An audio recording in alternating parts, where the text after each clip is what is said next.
ભાવનગર નાગરિક સહકારી બેંકની 71મી સાધારણ સભા યશવંત નાટ્યગૃહ ખાતે યોજાઈ। ભાવનગર નાગરિક સહકારી બેંકની 71મી વાર્ષિક સાધારણ સભાનું આયોજન યશવંત નાટ્યગૃહ ખાતે કરવામાં આવ્યું હતું, જેમાં સભાસદોની ઉપસ્થિતિમાં પ્રથમ પહેલગામમાં આતંકવાદી થયેલા હુમલાના મૃતકોને શ્રદ્ધાંજલિ પાઠવવામાં આવી હતી। તદુપરાંત વર્ષ દરમિયાન અવસાન પામેલા સભાસદોને 2 મિનિટનું મૌન પાળી શ્રદ્ધાંજલિ અર્પણ કરાઈ હતી। બાદ ભારતીય જનતા પાર્ટીના 2 વર્ષના શાસનમાં બેંકમાં સદ્ધરતા આવી અને વિશ્વસનીયતા હોય જે અંગેની ડિપોઝિટ સહિતના મુદ્દાઓને લઈ ચર્ચા વિચારણા કરવામાં આવી હતી।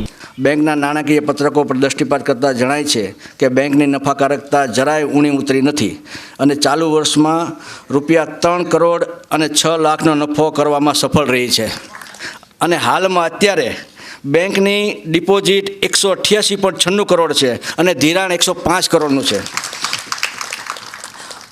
બેંકની સારી કામગીરી બદલ બેંકને રિઝર્વ બેંક ઓફ ઇન્ડિયા દ્વારા financial sound and well manage એટલે કે આર્થિક રીતે સદ્ધર અને કુશળ વહીવટ કરતી બેંક તરીકે વર્ગીકૃત કરવામાં આવી છે।